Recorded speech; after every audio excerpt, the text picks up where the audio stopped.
Hello students, welcome to my study centre GS Pathshala. मैं आप लोगों को पढ़ा रहा हूँ complete comprehensive course on Indian history, जिसमें आप आज लेक्चर 4 पढ़ रहे हो। इससे पहले 3 लेक्चर्स में आपको समझ में आ गया थीमेटिक अंडरस्टैंडिंग कि हमें कैसे पढ़ना है मॉडर्न हिस्ट्री को। आज के इस लेक्चर में आप पढ़ोगे rise and fall of Mughal umpire. मतलब क्या है कि मुगल अंपायर को जब मैं आपको मिडिवल में पढ़ाऊंगा उसमें आपको पढ़ना है, पर यहाँ पे हमें इस पर्सपेक्टिव में देखना है कि मुगल अंपायर का जो राइज होता है 1526 से लेके 1707 तक में यहां पे राइज हो रहा है, यहां पे फॉल हो रहा है मुगल एम्पायर का। इसके बेनिफिट्स ईस्ट इंडिया कंपनी को क्या मिलता है, ठीक है, हम इसके पर्सपेक्टिव में पढ़ेंगे। आपको मैंने लास्ट क्लास में पढ़ाया था कि जो हेनरी होता है कहां का राजा, पुर्तगाल का राजा। हेनरी जो होता है पुर्तगाल का राजा, वो 1505 से भेजना स्टार्ट करता है अपने वायसरायज को इंडिया में। इसी के क्रम में हमारे आते हैं बहुत सारे वहां पे वायसरायज आते हैं। ये हमारे आते हैं फ्रांसिस्को डी अल्मीडा आता है। इसके बाद हमारे उसमें ये आता है अल्फोंसो डी अल्बुकर्क आता है। उसके बाद लास्ट इंपॉर्टेंट रहता है उसके नीनो डी कुन्हा आता है। तो इन सभी के बारे में आपने लास्ट क्लास में देखा था, ठीक है। Francisco de Almeida, Alfonso de Albuquerque, Nino da Cunha आपने लास्ट क्लास देखा होगा। नहीं देखा हो तो आप देख लीजिएगा वीडियोस। इसमें आपको पता चलता है कि आखिर क्या पोर्चुगीज पॉलिसीज लेके आते हैं। अल्बुकर्क लेके आता है ब्लू वाटर पॉलिसी, उसके बाद सती को अबॉलिश करता है। ये सब चीजें आपने लास्ट क्लास में देख लिया था। आज के इस क्लास में हम सिर्फ इस पे कंसंट्रेट रहेंगे कि मुगल का जो राइज और फॉल हो रहा होता है उसका ब्रिटिश क्या फायदे उठाते हैं, ठीक है। स्टार्ट करते हैं। बात है 17th सेंचुरी की।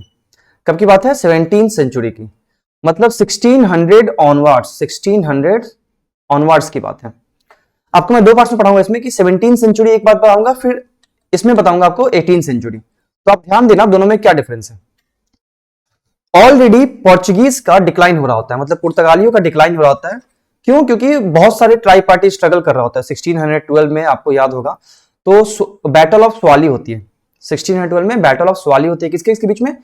इंग्लिश और पोर्चुगीज के बीच में, जिसमें हार हो जाती है बैटल ऑफ स्वाली में। किसकी? पोर्चुगीज की, ठीक है। अब देखो, समझो 17th सेंचुरी सी की इंडिया में क्या है, समझो इसमें क्या है। कॉमन एरा में हो क्या रहा है कि मुगल अंपायर पावर पे आ चुका है, ठीक है। मुगल अंपायर पावर पे आ चुका है। क्यों? क्योंकि 1526 में कौन आ गया था? बाबर आ गया था। तो 1608 में कौन आता है? हमारा ब्रिटिश आते हैं। तो 1526 से 1608 तक जो मुगल अंपायर है ऑलरेडी कंसोलिडेट कर चुका था अपने आप को बहुत ज्यादा, ठीक है। 1556 में अकबर आता है, ठीक है। तो अकबर के आने के बाद कंसोलिडेशन बहुत हाई पीक पे चला गया था। अब इसमें क्या है, 17th सेंचुरी सीई में आपको देखने को क्या मिलेगा कि 3 बड़े घटना देखने को मिलेगा। फर्स्ट थिंग इज दैट कि एक्सपेंशन ऑफ मुगल अंपायर हो रहा होता है। मुगल अंपायर एक्सपैंड कर रहा होता है। इसके बाद क्या होता है कि सेकंड थिंग आपको देखने को मिलेगा कि मर्केंटलिज्म फेज चल रहा होता है। मतलब क्या है कि जो यूरोपियंस है ना, उन्होंने कह दिया कि जहां पना तुसी ग्रेट हो, तोफू कबूल करो। हम आपके खिलाफ कुछ नहीं करने वाले, आपकी मर्जी है। हमें इस कंट्री में जैसे व्यापार करवाना है वैसे व्यापार करेंगे, हम नहीं मर्जी है नहीं व्यापार करेंगे। वैसा कहा करते थे कौन? यूरोपियंस। तीसरा फेज आपको देखने को मिलेगा कि जब मुगल्स ने कहा आई एम द जहांपना, मैं ही यहां का सहिंसा हूं, पूरे भारत का सहिंसा मैं हूं, तो प्रिंसली स्टेट्स ने कहा ऐसे कैसे? तो इनसे इसकी युद्ध हुई, फिर सबको ये एनेक्स कर देता है, ठीक है। कौन?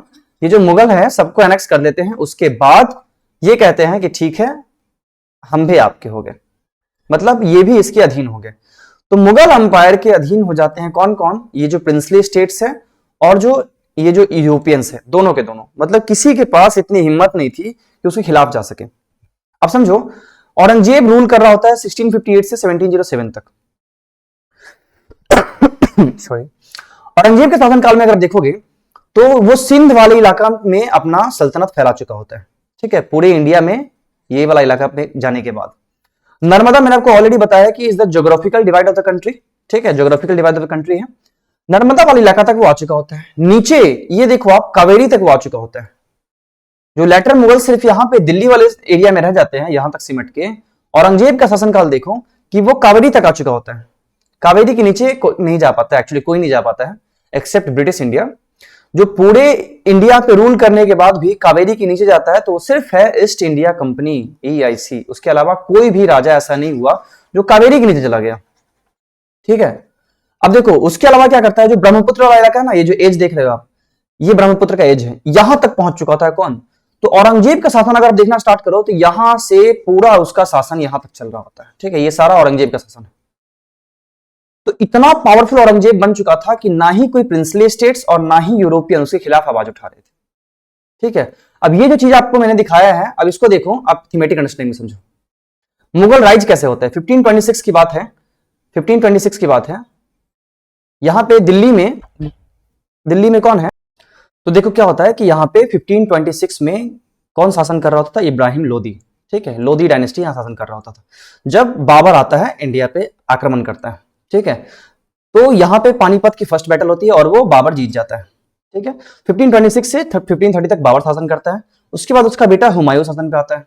1530 से 1540 तक वो शासन कर रहा होता है। इसके साथ साथ क्या होता है कि इसकी स्ट्रगल चल रही होती है अफगान की जो शेर शाह सूरी है उसके साथ। 1555 तक कुछ दिन तक ये भी शासन करता है, फिर हुमायूं भी करता है। इसके बाद क्या होता है कि 1556 में सेकंड पानीपत होता है, सेकंड पानीपत होता है और अकबर आता है पावर पे। ठीक है, फर्स्ट पानीपत हुआ था जब बाबर पावर पे आया, सेकंड पानीपत होगा तो अकबर पावर पे आएगा। 1556 से 1605 तक कौन रहता है पावर पे? अकबर। ठीक है, अब आपको मैंने बताया था लास्ट क्लास में कि पोर्चुगीज का अच्छा रिलेशन चल रहा होता है अकबर के साथ। अभी तक आप याद रखो, अभी तक ब्रिटिश की एंट्री नहीं हुई है। 1608 में आते हैं ब्रिटिश और अभी कौन सा शासनकाल चल रहा है? 1605 तक का। तो पोर्चुगीज का अकबर के साथ अच्छा रिलेशन रहता है, पोर्चुगीज का इवन जहांगीर के साथ भी अच्छा रिलेशन रहता है। लेकिन प्रॉब्लम क्या होती है कि 1608 में ब्रिटिश आ जाती है, 1605 में डच आ जाते हैं। ठीक है, तो डच में, इंग्लिश में और पोर्चुगीज में तीनों ट्राई पार्टी स्ट्रगल चल रहा होता है। ठीक है, मैंने आपको लास्ट क्लास में ही पढ़ाया था। तो ये जहांगीर शासन पे आता है 1605 से 1628 तक रहता है। इसके बाद शासन पे आता है 1628 से 1658 तक कौन? शाहजहां। अब शाहजहां जो है पोर्चुगीज को लाइक नहीं करता है। ठीक है, शाहजहां डिडंट लाइक पोर्चुगीज, ये आपको मैंने बताया है। सुल्तान शुजा वहां का नवाब बना के भेज देता है। कहां पे? बंगाल में, बंगाल वाला इलाका में सुल्तान शुजा को भेज देता है नवाब बना के। अब शाहजहां का आता है औरंगजेब 1658 से 1707 तक। अब समझो एक बात को आप कि जब तक औरंगजेब रहता है, तब तक ना ही किसी प्रिंसली स्टेट की और ना ही किसी यूरोपियन की हिम्मत होती है कि मुगल अंपायर के खिलाफ वो आवाज उठा दे। ठीक है, ये वाला इलाका जो है पूरा मुगल के अंडर है और ना ही कोई प्रिंसली स्टेट, ना ही कोई भी यूरोपियन ये इसके खिलाफ जाने की हिम्मत करता है। प्रॉब्लम क्या हो जाता है कि 1707 में औरंगजेब की मृत्यु हो जाती है। 1707 में औरंगजेब की मृत्यु हो जाती है। उसके बाद थिंग्स बिल्कुल चेंज हो जाते हैं, साफ अलग हो जाते हैं। अब मैंने आपको अभी पढ़ाया था किसके बारे में? 17th सेंचुरी के बारे में, मतलब 1600 ऑनवर्ड्स के बारे में। अब आपको मैं पढ़ाऊंगा 18th सेंचुरी के बारे में। 18th सेंचुरी मतलब 1700 ऑनवर्ड्स। मतलब आपने देखा औरंगजेब की मृत्यु हो गई है, औरंगजेब की मृत्यु के बाद क्या होता है? ये देखो 18th सेंचुरी में क्या होता है। इस समय मेजर चेंजेस आते हैं। उस समय ना ही यूरोपियन लड़ रहे थे। 17th सेंचुरी में मैंने आपको पढ़ाया था, 17th सेंचुरी में ना ही यूरोपियन लड़ रहे थे, ना ही कोई रीजनल स्टेट्स उभर के सामने आ रहे थे और यहां के ना ही प्रोविंशियल ऑटोनॉमी में सुबेदार सामने आ रहा था। ठीक है, प्रोविंशियल ऑटोनॉमी जो बंगाल था, जो ये हैदराबाद था, जो अवध था, इनमें कोई भी खुद इंडिपेंडेंट बनने की कोशिश नहीं कर रहा था जब तक 17th सेंचुरी, मतलब जब तक औरंगजेब शासन पे था। प्रॉब्लम क्या हो गया कि औरंगजेब की मृत्यु हो गई 1707 में at an age of about 19 years old था लगभग। उसके बाद आते हैं लेटर मुगल्स पावर पे। अब देखो एग्जैक्टली लेटर मुगल्स कौन थे सो समझो। लेटर मुगल्स वो थे जो 1707 के बाद जो पावर पे आते हैं औरंगजेब के बाद। वो होते तो मुगल्स हैं लेकिन उनके पास इतनी पावर नहीं होती है कि वो डायनेस्टी को और बढ़ा सके, भले ही वो उसको वीकन करते चले जाते हैं, मतलब डायनेस्टीज को धीरे धीरे वो कम करते चले जाते उसके स्ट्रेंथ को। वो थे हमारे लेटर मुगल्स। समझ में आ रहा है ना? अब देखो होता क्या है 1707 के बाद क्या, जैसे कि जब भी इसकी मृत्यु हो गई है, हमारे औरंगजेब की मृत्यु हो गई है, उसके बाद क्या होगा कि जो प्रोविंशियल ऑटोनॉमी है ना, जैसे समझो क्या होता था, प्रोविंशियल ऑटोनॉमी कौन है सो समझो। ये हमारा मान लीजिए बंगाल है, ये हमारे इधर हैदराबाद है, ये हमारा अवध। तो मुगल अंपायर क्या कर रखा था कि यहां पे सूबेदार बना के भेज रखा था कि तुम जाओ बंगाल पे शासन करो, यू विल बी अंडर मी, तुम मेरे अधीन रहोगे, you will be subordinate of mine, पर जाओ तुम वहां पे शासन करो। तुम्हें अवध दे देता हूं, तुम अवध में शासन करो, तुम्हें हैदराबाद दे, तुम हैदराबाद में जाकर शासन करो। तो वैसा हुआ करता था। जब तक 1707, जब तक औरंगजेब था, कोई भी अपने आप को पावरफुल करने की कोशिश नहीं कर रहा था। लेकिन जैसे ही औरंगजेब की मृत्यु होती है, ये लोग आपस में सोचते हैं कि मैं पावरफुल बन जाता हूं और मैं खुद का शासन चलाऊंगा अपना। तो ये सीन हो जाता है। क्लियर यहां तक? एक चीज तो आपने ये देख लिया, जो प्रोविंशियल ऑटोनॉमी है वो इंडिपेंडेंट होना स्टार्ट हो जाते हैं। सेकेंड थिंग, जो रीजनल स्टेट है, याद होगा आपको, बाजीराव, चीते की चाल, बाज की नजर, और बाजीराव के तलवार पे कभी संदेह नहीं करते हैं, ठीक है, तो वही बाजीराव है ये। तो ये क्या करता है, मराठास जैसे रीजनल स्टेट जो उभर के सामने आते हैं। उसके अलावा सब समझो, जब तक औरंगजेब था कोई भी इंटरनल कॉन्फ्लिक्ट नहीं चल रहा था ब्रिटिश में और फ्रेंच में, ठीक है, जनरली नहीं चलता था। तो ब्रिटिश और फ्रेंच जो है उसमें इंटरनल कॉन्फ्लिक्ट बहुत ज्यादा बढ़ जाते हैं, और जैसे ही रीजनल स्टेट्स बढ़ रहे होते थे, इसका फायदा कौन उठा लेता है, ब्रिटिश भी इसके फायदे उठाते हैं। क्यों? क्योंकि लेटर मुगल्स पावर पे आ गए होते हैं। जैसे ही लेटर मुगल्स के अंपायर को वीकेंड करते हैं, इसके फायदे दोनों को मिलते हैं, एक तो ब्रिटिश को और एक रीजनल स्टेट्स को। क्लियर है यहां तक? चलो अब आगे देखते हैं क्या होता है। यह सीन चलता है कि लेटर मुगल्स आते हैं 1707 से 1857 तक, जब तक क्राउन का शासन नहीं आता है। इस समय तीन चीजें चलती है, एक तो मैंने बताया आपको लेटर मुगल्स का शासन चलता है, दूसरा ये कि struggle for European supremacy, Europe के जो लोग थे ना वो आपस में लड़ रहे होते थे कि मेरी सुप्रीमेसी होगी, मैं यहां पे ट्रेड करूंगा, मेरी मोनोपोली होगी यहां पे ट्रेड में। और थर्ड थिंग इज दैट कि मराठा अंपायर बढ़ रहा होता है सामने, मराठा अंपायर बढ़ रहा होता है सामने। अब समझो मराठा तैयारी कर रहा था यहां पे जाने का, 1737 तक जाते जाते वो दिल्ली के पास तक पहुंच जाता है, मोहम्मद सारंगीला के पास, जब मोहम्मद सारंगीला शासन कर रहा होता है तो सॉरी। अब देखो होता क्या, 1707 में औरंगजेब की मृत्यु हो गई, आपको याद हो गया होगा अभी तक तो 1707 में किसकी मृत्यु हो गई, औरंगजेब की। तो उसके बाद जो फर्स्ट शासन में आता है उसका नाम रहता है बहादुर शाह फर्स्ट। वो क्या रहता है, औरंगजेब का बेटा रहता है। स्टोरी यहां से है कि औरंगजेब का बेटा रहता है शाह आलम फर्स्ट, उसको शाह आलम फर्स्ट बोलते हैं, शाह आलम प्रथम। इसने क्या किया, अपने खुद के भाइयों को मार दिया, उसके बाद पावर पे आया, लेकिन वो इतना पावरफुल होता नहीं है।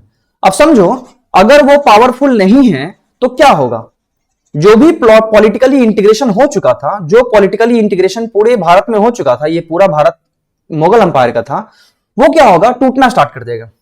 मुगल अंपायर धीरे धीरे यहां तक सिमट के रह जाएगा, ठीक है। इसके आसपास के इलाके में जाट अपने आप को इंडिपेंडेंट कर लेते हैं। उसके आसपास जो है राजपूत किंगडम्स जो है, थोड़े छोटे छोटे राजपूत किंगडम्स उभर के सामने आते हैं।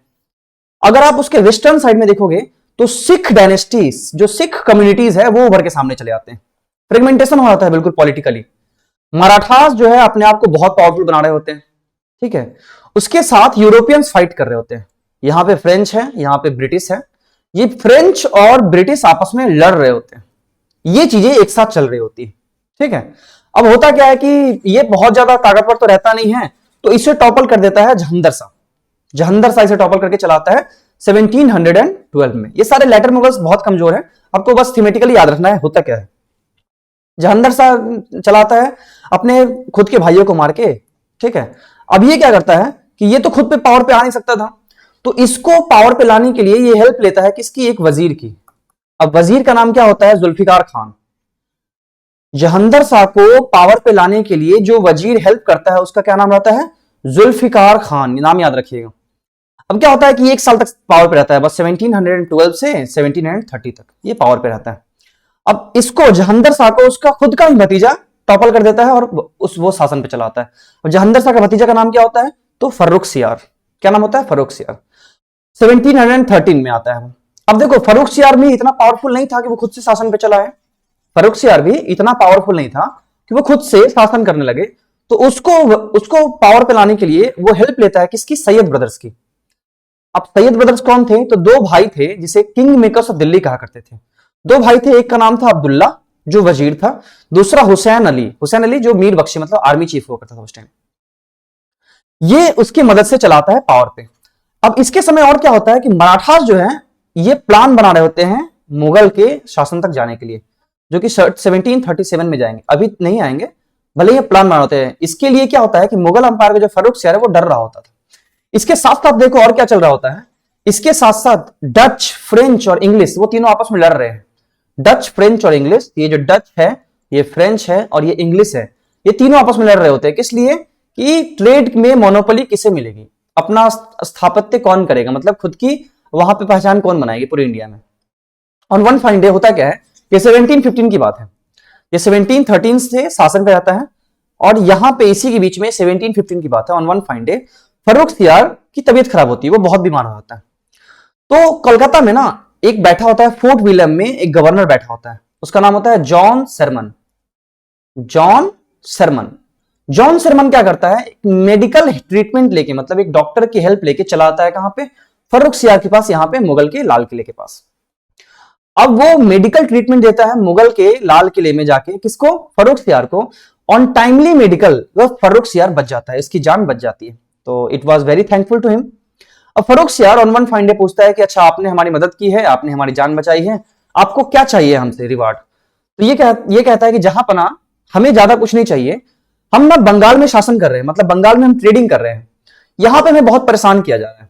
तो यहां पे जो परेशानी हमें दी जा रही है, मैं चाहता हूं कि हमें आप ट्रेड परमिट दे दो, दस्तक दे दो, दस्तक दे दो, ताकि हम यहां पे ट्रेड कर सकते हैं। अब देखो दस्तक क्या होता है, ये क्या करता है कि मुगल जो है ये इसे देता है ट्रेड परमिट, एक रॉयल फरमान देता है जिसमें एक ऐसे दस्तक होता है, यहां पे ऐसे राजा अपना साइन करता है, जो भी है इसमें लिखा होता है कि आप ट्रेड कर सकते हैं और परमिट भी इशू कर सकते हैं आज के बाद, किसी और को ट्रेड करना हो तो। क्लियर है। उसके बाद फर्रुखसियार की मृत्यु हो जाती, मतलब फर्रुखसियार उसके बाद टॉपल हो जाता है, उसके बाद दूसरा पावर पे आता है। समझो होता क्या है कि इसे ट्रेड परमिट कब मिल जाता है, 1717 में, 1717 में, इसे ईस्ट इंडिया कंपनी को। और ये ट्रेड परमिट जो दस्तक है, रॉयल फरमान लेके चला आता है कहां पे, वो रॉयल फरमान लेके चला आता है वापस बंगाल में। अब ट्रेड परमिट एक्चुअली है क्या, या रॉयल फरमान है क्या, वो समझो होता क्या है। मुगल अंपायर जो है, ये समझो, मुगल अंपायर जो है यहां वाले इलाके में सिमट के रह गया है, और यहां पे जो है बंगाल वाले इलाकों में इसका खुद का सूबेदार जो है वो शासन कर रहा है। अब देखो होता क्या है कि ट्रेड परमिट एक्चुअली क्या होता है, दस्तक क्या होता है। अगर मान लीजिए किसी को ट्रेड परमिट चाहिए ना, जैसे मान लीजिए कि मुझे अगर कोई शासन वहां पे ट्रेड करना है, या फिर ईस्ट इंडिया कंपनी को वहां पे पहले ट्रेड करना होता था, तो ईस्ट इंडिया कंपनी को अगर ट्रेड करना है तो वो जाएगा स्टेट के पास जाएगा, कहेगा जहां पना तुसी ग्रेट हो तो अफो कबूल करो, हमें दस्तक इशू कर दो ताकि हम ट्रेड कर सकते हैं। अब क्या करेगा, वहां पे बंगाल का जो गवर्नर होगा वो क्या करेगा कि उसे दस्तक इशू करेगा, यहां पे साइन करके, उसमें लिखा होगा ईस्ट इंडिया कंपनी, कौन सा, east India company under the leadership of so and so governor, जो भी गवर्नर का नाम हो, will have the right to trade in Bengal. आज के बाद वो बंगाल में ट्रेड कर सकते हैं, ऐसा चीज है। यहां तक क्लियर है। अब समझो कि उसे क्यों जरूरत थी फरमान की, ईस्ट इंडिया कंपनी को फरमान की जरूरत क्यों हो गई, इसकी स्टोरी कुछ और है। इसमें क्या होता है कि 1651 में ऑन 1651 ब्रिटिश इंडिया कब आते हैं, ब्रिटिशर्स जो इंडिया कब आते हैं 1608 में, लेकिन वो बंगाल में जाते हैं 1651 में। तो वहां पे जाते हैं और वहां पे उस समय का शासक होता है क्या, उसका नाम होता है सुल्तान सूजा। क्या नाम रहता है, सुल्तान सूजा। इसके पास जाके बोलते हैं कि हमें ट्रेड परमिट दे दो ताकि हम ट्रेड कर सकते हैं। सुल्तान सूजा उसे ट्रेड परमिट दे देता है, बोलता है ठीक है यार तुम ट्रेड कर लो, कोई दिक्कत नहीं है हमें।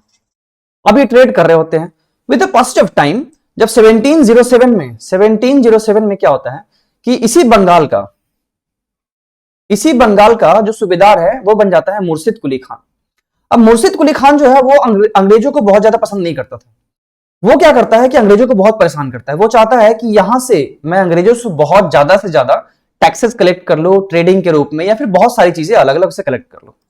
इस बात से क्या थे, अंग्रेज बहुत परेशान थे कि यार ये तो हमें परेशान करके रखा है मुर्शिद कुली खान। और वो वेट कर रहे थे एक किसी अपॉर्चुनिटी का, जो अपॉर्चुनिटी उसे मिल गई कब, जब 1715 में फर्रुखसियार बीमार हो जाता है। समझ में आ रहा है। तो वो वहां से ट्रेड परमिट लेके चले जाते हैं। अब देखो ट्रेड परमिट मतलब क्या, एक्चुअल क्या था सॉरी, मतलब क्या था कि ये जो दस्तक है ना, ये दस्तक अब ईस्ट इंडिया कंपनी भी इशू कर सकती है, ये दस्तक अब गवर्नर ऑफ बंगाल भी इशू कर सकता है, जो बंगाल का जो सूबेदार था वो भी इशू कर सकता था। ठीक है। तो अब एक बात समझो कि कोई एक कंपनी है, मान ली फ्रेंच को यहां पे करना है ट्रेड बंगाल में, तो ये जाएगा ईस्ट इंडिया कंपनी के पास, बोलेगा हमें दस्तक दे दो। ईस्ट इंडिया कंपनी कहेगी हम तुम्हें दस्तक नहीं देंगे। जाएगा गवर्नर ऑफ बंगाल, जो सूबेदार ऑफ बंगाल, उसके पास जाएगा तो ये दे देगा इसे फरमान, जाओ भाई दस्तक दे दो, तुम ट्रेड कर सकते हो। तो ये आप समझ में आ रहा है कि ये मना कर रहा है, और जबकि ईस्ट इंडिया कंपनी से दे रही है, गवर्नर ऑफ बंगाल जो है उसे दे रहा है। तो ये एक कंफ्लिक्ट रेज करेगा, जिसे एक्चुअल में होता है उसे कंफ्लिक्ट ऑफ इंटरेस्ट। ठीक है। इसकी वजह से अब दो अथॉरिटी दे दोगे आप तो राजा साहब, तो कंफ्लिक्ट होगा ना, जिसकी वजह से क्या होता है, this was the actual reason behind the Plassey. 1757 में क्या होता है, प्लासी। तो प्लासी का युद्ध जो हुआ था 1757 में between British and Bengal, governor of Bengal जो सूबेदार ऑफ बंगाल है। तो वो क्यों होता है, इसके पीछे की स्टोरी समझ में आ गई ना आपको कि प्लासी होता क्यों है। अब देखो प्लासी तो हो गया, अब राजा को समझ में आया यार ये तो भारी मिस्टेक हो गया हमसे, ये तो बड़ा बड़ा ब्लंडर हो गया। अब देखो क्या होता है कि जो यहाँ पे बंगाल में बैठा हुआ, यहाँ पे बंगाल में बैठा हुआ था मुगल, क्या करता है कि ठीक है आज के बाद तुम सूबेदार नहीं, तुम बंगाल के नवाब कहलाओगे। तुम क्या कहलाओगे, बंगाल के नवाब कहलाओगे। जब मैं आगे पढ़ाऊंगा आपको कि बंगाल को कन्क्वेस्ट कैसे करता है, तो मैं पढ़ाऊंगा कि बंगाल के नवाब का क्या इंपॉर्टेंस है। अभी हम वहां पे रहते हैं जहां तक ये सीमित है। 1719 में क्या करता है कि फर्रुख सियार जो एक पपेट के रूप में उसे बिठाया था, वो उसे खत्म कर देता है। किसे, फर्रुख सियार को। सैयद ब्रदर्स जो है फर्रुख सियार को खत्म कर देता है कब, 1719 में। क्यों, क्योंकि पपेट के रूप में बिठा रखा था, तोता के रूप में बस एक, ठीक है। उसके बाद एक दूसरा पपेट ढूंढता है, कौन, ईस्ट इंडिया कंपनी जो है वो दूसरा पपेट ढूंढता है जिसका नाम होता है मोहम्मद शाह रंगीला या फिर अक्का रंगीला। अक्का रंगीला एक्चुअल में रंगीला था, मतलब उसे जिंदगी के हर रंगीन शौक के अरमान थे, मतलब जितने भी रंगीले शौक होते हैं ना वो सारे उसके थे। होता क्या है कि अक्का रंगीला आता है, वो इतना रंगीला अपने मदमस्त रहता है कि किसी ने कहा कि सर राजा साहब नादिर शाह आक्रमण कर रहा है। उसने कहा कोई बात नहीं, करने दो। उसी के शासनकाल में क्या होता है कि बंगाल अपने आप को इंडिपेंडेंट कर लेता है, बोलता है कोई बात नहीं, करने दो। उसी के शासनकाल में हैदराबाद का निजाम अपने आप को इंडिपेंडेंट कर लेता है, बोले कोई बात नहीं, करने दो। अवध अपने आप को इंडिपेंडेंट कर लेता है, बोला कोई बात नहीं, करने दो। 1737 की बात है, मराठा दिल्ली तक चले आते हैं। इसने कहा मोहम्मद शाह रंगीला ने कोई बात नहीं, करने दो। फ्रेंच और इंग्लिश आपस में लड़ रहे होते थे, इसने कहा कोई बात नहीं, करने दो, क्या फर्क पड़ता है। तो ये चीजें चल रही थी मोहम्मद शाह रंगीले की। तो ये जो पहले के हुआ करते थे मुगल जो पहले के राजा हुआ करते थे वैसे नहीं थे लेटर मुगल्स, इसलिए आपको लेटर्स मुगल्स में इतने ज्यादा वीकेंड होते चले गए, जो एम्पायर है इतने वीकेंड होते चले गए, क्योंकि इतने सारे ऑटोमन, मतलब इतने सारे जो है ऑटोथोनी जो लेके आ रहे हैं, जो खुद के शासन लेके आ रहे हैं, उसके बाद भी ये कुछ नहीं कर रहा है यहाँ का शासन, दिल्ली में बैठा हुआ। तो आप समझ सकते हो कि क्या उसकी हालत हो गई थी। बाजीराव 1737 तक यहाँ पे पहुंच गया है। बंगाल का जो मुर्शिद कुली खान है वो इंडिपेंडेंट कर लिया अपने आप को। अवध का सआदत खान इंडिपेंडेंट कर लिया अपने आप को। हैदराबाद का निजाम उल मुल्क अपने आप को इंडिपेंडेंट कर लिया। नादिर शाह का इन्वेजन हो गया 1739 में, कुछ नहीं हुआ। यूरोपियंस लड़ रहे हैं, कुछ नहीं हो रहा है। अब इस बात को समझो आप कि 1748 से लेके जब तक ये शासन पे रहा, 1748 से लेके यहां थोड़ा बहुत वो काम भी किया था, 1748 से लेके टिल 1857 तक, जब तक क्राउन का शासन नहीं आता है, तब तक प्रिंसली स्टेट्स को धीरे धीरे करके जो राइज होते गए सबको खत्म करते जाएगा। कौन, ये हमारे इंग्लिश। केक कटेगा सब में बटेगा। Everyone will be vanished, everyone will be ruined, everyone will be annihilated. कौन करेगा ये सब काम, ये सब काम करेगा British East India company, EIC। समझ में आ रहा है, कब से, 1748 से लेके 1857 तक की बात होती है। देखो बात आगे चलती है। ये जो 1748 से 1857 तक मैंने आपको बताया था, तो बहुत वीक किंग्स आते हैं। कौन कौन, अहमद शाह, इसका नाम नहीं याद रखना आपको, आलमगीर सेकंड आता है, फिर शाह आलम सेकंड आता है, इसे भगोड़ा भी कहते हैं हम, फिर अकबर सेकंड आता है, फिर बहादुर शाह सेकंड आता है, ये लास्ट रहता है, ये आपको याद रखना है, बहादुर शाह सेकंड आता है। आपने अगर ये याद रखा होगा मणिकर्णिका मूवी, उसमें दिखाया गया है बहादुर शाह सेकंड के बारे में। जब 1857 का रिवॉल्ट होता है, 1857 का रिवॉल्ट होता है, तो लाल किला में यही बैठा होता है, कौन, बहादुर शाह सेकंड। लेकिन आप समझो कि इसके अंदर, मतलब मुगल्स के अंदर इतनी तो हिम्मत थी नहीं कि लाल किला के बाहर जाके मच्छर मार सके। कब की बात है, जब लेटर मुगल्स आ रहे हैं, जब अकबर था, जब औरंगजेब था, तो बहुत पावरफुल थे। लेकिन जब लेटर मुगल्स आने लगे तो इनकी इतनी भी हिम्मत नहीं थी कि लाल किला के बाहर जाके मच्छर तक मार सके। तो ये क्या करेंगे, अब लोगों ने कहा कि ठीक है चलो भाई, हम तुम्हें अपना राजा बनाते हैं। जब मेरठ से युद्ध, यहाँ पे जब आग जली थी किसकी, क्रांति की, तो चली गई थी दिल्ली। तो दिल्ली में जाके बहादुर शाह को कहा कि आप हमारे राजा हैं, आप जो कहेंगे वो होगा, आप बस हाँ बोल दो कि ठीक है हम उसके खिलाफ हैं। उसके बाद राजा का फरमान सब जगह बांट दिया गया था। अब क्या होता है कि 1857 में इसे मजबूरी में, अब वो बेचारा बूढ़ा था, उसे मजबूरी में बोलना पड़ा, ठीक है अब जब तुम बोल रहे हो तो हम मान लेते हैं। इसके वजह से निर्वास भेज दिया गया, ठीक है, एक्साइल मतलब निर्वास होता है। जब ये रिवॉल्ट को दबा दिया गया था, 1857 वाले रिवॉल्ट को दबा दिया गया था, इसे एक्साइल में भेज दिया गया। अब समझो होता क्या है कैसे चीजें आगे चलती हैं। ब्रिटिशर्स जो है वो सबसे पहले बंगाल को खत्म करेंगे, किससे, 1757 और 1764 से, battle of Plassey and battle of Buxar से। इसके बाद वो मैसूर की तरफ आएंगे, थर्ड ये मैसूर की तरफ आएंगे, फिर 1766 से 1799 तक मैसूर को खत्म कर देंगे। उसके बाद वो मराठा को खत्म करेंगे, पानीपत के युद्ध में 1761 में हुआ था। 1775 से लेके 1818 तक ये मराठा को खत्म कर देंगे। इसके बाद ये जाएंगे इस हिली एरियाज में, हिली एरियाज में जाएंगे और 1816 तक आते आते इस हिली एरियाज को कैप्चर कर लेंगे। इसके बाद ये जाएंगे नॉर्थ ईस्ट में, नॉर्थ ईस्ट देख रहे हो आप, इस वाले इलाका में, ये जो बर्मा और असम वाला इलाका है 1824 से लेके 1826 तक, इसे भी एनिहिलेट कर लेंगे, मतलब अपने आप में कैप्चर कर लेंगे। इसके बाद वो वापस जाएंगे सिंध में, सिंध को बाय द टाइम ऑफ 1843 वो कैप्चर कर लेंगे। अल्टीमेटली रंजीत सिंह के मरने के बाद 1849 तक, महाराजा रंजीत सिंह थे तब तक तो उसकी हिम्मत नहीं हो रही थी, 1849 तक आते आते वो पंजाब को भी कैप्चर कर लेते हैं। इस तरह से वो पूरे भारत पे अपना कॉलोनी बनाने में सक्षम हो जाते हैं। कौन? ब्रिटिशर्स। अब ये जो मैंने आपको डेट्स बताया है, इसी डेट्स को आपको याद करना है ऐसे। याद रखो, पोर्चुगीज भारत में कब आए थे? 1498 में। कौन आया था? Vasco D gamma. Dutch Bharat में कब आए थे? 1605 में। इंग्लिश भारत में कब आए थे? 1608 में। और फ्रेंच कब आए थे? 1668 में। अब ईस्ट इंडिया के पास दो काम था। लेटर मुगल्स ऑलरेडी आ चुके थे, मतलब मुगल अंपायर को तो खत्म करना ही नहीं है, इसको मुगल तो ऑलरेडी खत्म हो चुके हैं, तो यूरोपियंस को खत्म करना है। First work is that. Second work is that कि उसे प्रिंसली स्टेट्स को खत्म करना है। अब यूरोपियंस को कैसे खत्म करेगा? पोर्चुगीज को जो 1498 में आए थे उसको खत्म कर देगा 1612 में। डच जो 1605 में आए थे उसको खत्म कर देगा 1759 में। इंग्लिश ये जो है यही तो सबको खत्म कर रहा है। जो फ्रेंच 1668 में आए थे उसे खत्म कर देगा 1716 में, 1760 में। यूरोपियंस को खत्म करने के साथ साथ वो क्या कर रहा होता है? प्रिंसली स्टेट्स को भी खत्म करेगा। अब समझो, पहले बंगाल को खत्म किया 1757 1764 से, फिर मैसूर को खत्म करेगा, डेट्स याद रखिएगा, फिर महाराष्ट्र को खत्म करेगा, फिर हिली एरिया उसने कैप्चर किया, फिर नॉर्थ ईस्ट असम और बर्मा वाले रीजन को खत्म करेगा, फिर सिंध को खत्म करेगा और फिर पंजाब को खत्म करेगा।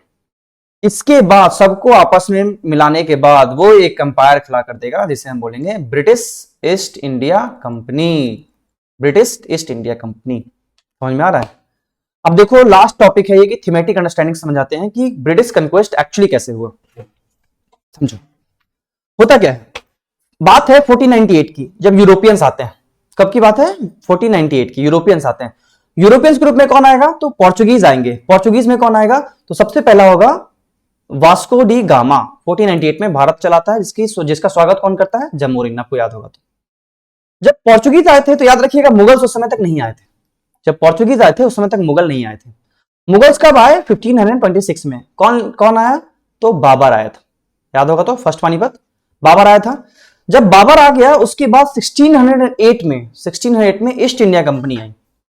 अब समझो, जब मुगल आए थे उसके बाद ईस्ट इंडिया कंपनी आई थी, लेकिन जब यूरोपियंस आए थे, जब जो फर्स्ट यूरोपियन है आए थे, तब तक मुगल नहीं आया था। तो ऑलरेडी यहां पे यूरोपियंस मौजूद हैं, तो ट्रेड को लेकर सुप्रीमेसी थी। मतलब ईस्ट इंडिया कंपनी कह रही थी कि ट्रेड मैं करूंगा, और फ्रेंच या डच जो भी थे या फिर यहां पे यूरोपियंस में पोर्चुगीज थे वो कह रहे थे ट्रेड में सुप्रीमेसी मेरी होगी। तो ईस्ट इंडिया कंपनी की सुप्रीमेसी के लिए लड़ाई चलती रहेगी। किसके साथ? ईस्ट इंडिया कंपनी की चलती रहेगी डच के साथ, पोर्चुगीज के साथ और फ्रेंच के साथ, तीनों के साथ चलती रहेगी। ठीक है। By the time East India company जीत जाती है। और ये कब तक चलती है? 1707 तक। क्यों? क्योंकि उस समय तक तो कॉलोनी बनाने के बारे में सोचे भी नहीं थे। जब तक औरंगजेब का शासन था तब तक ईस्ट इंडिया कंपनी ने सोचा भी नहीं था कि हम कॉलोनी बना सकते हैं। कोइंसिडेंस क्या हो गया कि मुगल अंपायर फॉल हो गया। मुगल अंपायर फॉल हो गया, उसके बाद बेस बन जाता है ईस्ट इंडिया कंपनी के लिए। अब समझो, ईस्ट इंडिया कंपनी का 1608 में आगमन और स्वाली की लड़ाई हो गई थी 1612 में। अब स्वाली किसके बीच हुआ था? 1612 में तो ब्रिटिश के बीच में हुआ था वर्सेस पोर्चुगीज के बीच में हुआ था, सूरत के पास में। ठीक है, याद है ना? सूरत के पास में आसपास हुआ था। तो ब्रिटिश और पोर्चुगीज के बीच में स्वाली की लड़ाई हो गई थी, जिसे SWALLY वो लोग स्वाली प्रोनाउंस करते हैं। 1707 में औरंगजेब की मृत्यु हो जाती है। जैसे ही मृत्यु होती है मराठास का राइज होना स्टार्ट हो जाता है। जब देखा ब्रिटिश ईस्ट इंडिया कंपनी ने कि मराठास राइज कर रहे हैं और मुगल कुछ नहीं कर पा रहे हैं, तो उन्होंने सोचा कि हमारे लिए भी यह मौका है कि हम भी राइज कर जाते हैं। तो ईस्ट इंडिया कंपनी भी अपना बेस बनाने में कामयाब हो जाता है। और जैसे ही ये बेस बना लेगा फिर एक एक करके सारे प्रिंसली स्टेट्स को खत्म कर देगा। मतलब क्या है, केक कटेगा सब में बटेगा, सारे प्रिंसली स्टेट्स एक एक करके एनिहिलेट कर दिए गए। आप समझने की कोशिश करो, ये सिर्फ एक कोइंसिडेंस नहीं थी कि यहां से लेके 1608 तक से लेके 1947 तक ये कोइंसिडेंस चला और ब्रिटिश ने हमें कॉलोनी बना लिया, भारत को कॉलोनी बना लिया, ऐसा नहीं था। ये एक सोची समझी कॉन्स्पिरेसी थी, एक सोची समझी चाल थी जिसका मास्टरमाइंड कहां बैठता था, ये हमारा भारत, और मास्टरमाइंड यहां यूरोप में लंदन में बैठा करता था।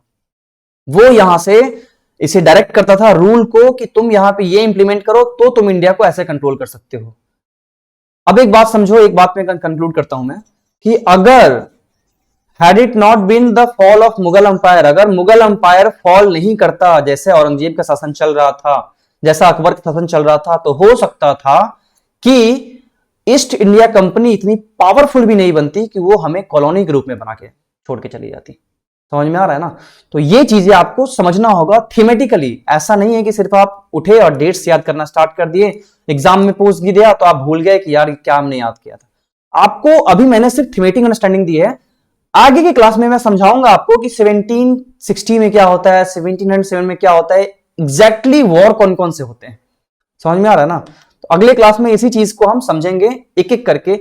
वॉर ऑफ कर्नाटिक क्या है, मराठा कैसे खत्म होते हैं, अवध कैसे खत्म होगा, हैदराबाद कैसे खत्म होगा, बंगाल कैसे खत्म होगा, कैसे कैसे वो कैप्चर करेगा, इन सभी चीजों को हम अगले क्लास में पढ़ेंगे। आज के लिए बस इतना ही। थैंक्स।